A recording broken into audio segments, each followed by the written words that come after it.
Today I'm going to be checking out the British Airways first class wing at Heathrow Airport for the very first time, ahead of a short Club Europe business class flight. I'll go through how to access the first class wing, as well as what the first class lounge experience is like, and how this compares to the business class lounge. Let's get going. We've arrived into Heathrow on a 14-hour Club Suite business class flight from Singapore, and although we could have just gone through connections, we actually chose to instead go through arrivals so that we could try out the first wing.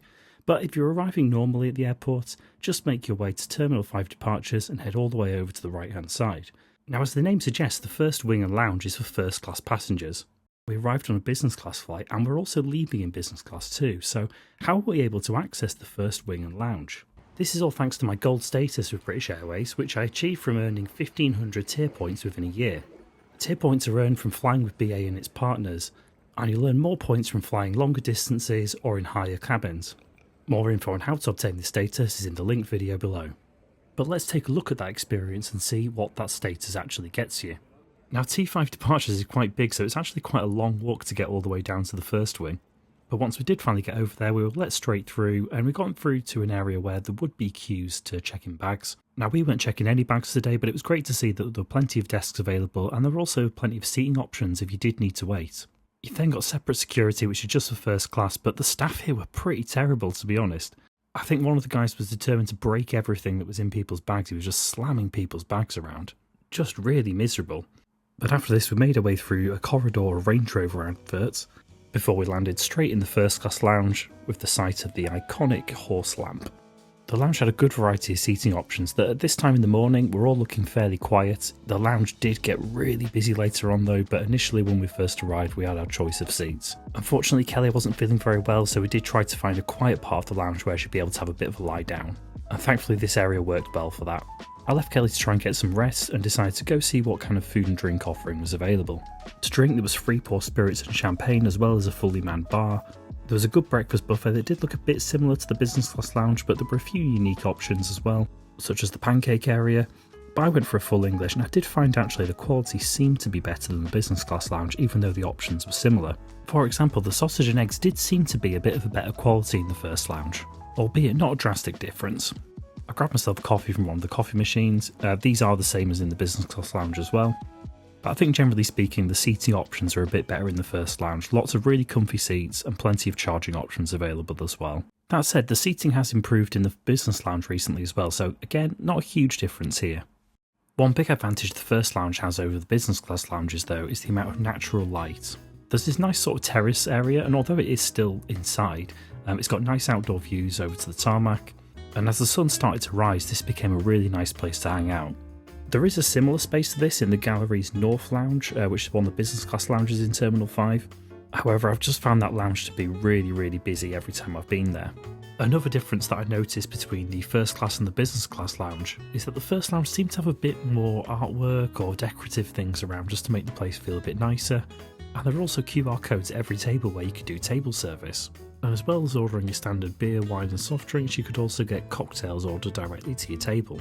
Unfortunately, the bathrooms and showers are exactly the same as in the business class lounge, so you've got that same pretty rubbish and clinical look. I went back to the dining area for some pancakes, which were really good, and then we sat in the terrace area for a while now that the sun had come up to watch the planes take off, and I think this is definitely the area I'd want to spend most of my time in next time that I'm in this lounge. Something else that differentiates it from the business lounge is they did have to-go cups of coffee, so grabbing one of these, we made our way out the lounge to go catch our flight.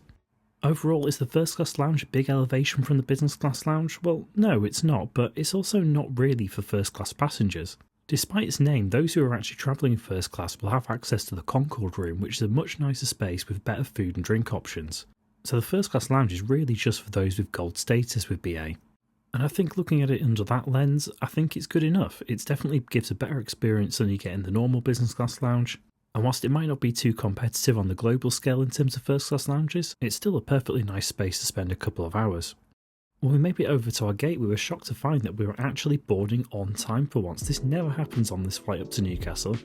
And once again, we were able to use gold status benefits of being able to board first so we could get our luggage away. And then we also had access to the front row, so we had a bit more leg room. As you can maybe tell there, we were a bit cold.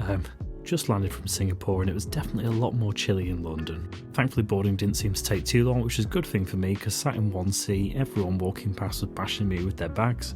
Not too much to call out about the seat today. Standard economy seat with the middle row blocked out for the tray table. There was Wi-Fi available, with free messaging for all Executive Club members and power outlets between the seat.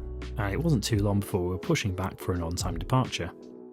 And whilst we're taxiing and taking off, I'll just say a little bit about how we actually paid for the ticket today. As I mentioned at the start, it was a connecting flight from a Club Suites flight from Singapore. We'd booked that with Avios, and it was 110,000 Avios plus a companion voucher and a total of £384. So it works out around £192 plus 55,000 Avios each. And that was to take us from Singapore all the way through to Newcastle. Something I really like about doing reward bookings with BA is that you can actually get a domestic connection for no additional Avios. So that means that this flight we're on now was technically free. It would have cost us the same amount to just stay in Heathrow instead of flying up. The meal service started very shortly after takeoff. There was no menu, but we were given the option of trout or a tomato and mozzarella salad, and I got the latter.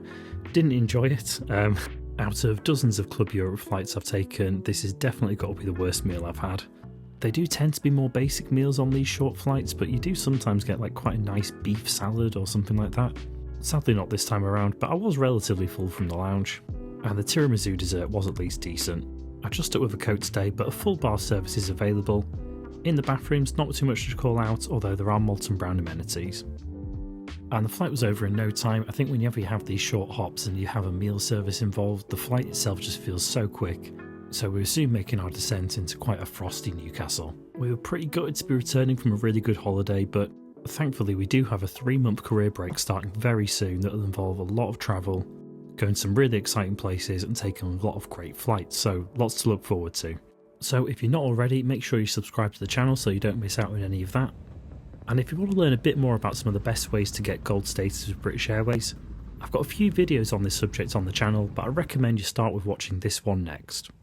Thank you very much for watching, and hopefully I'll see you in the next one.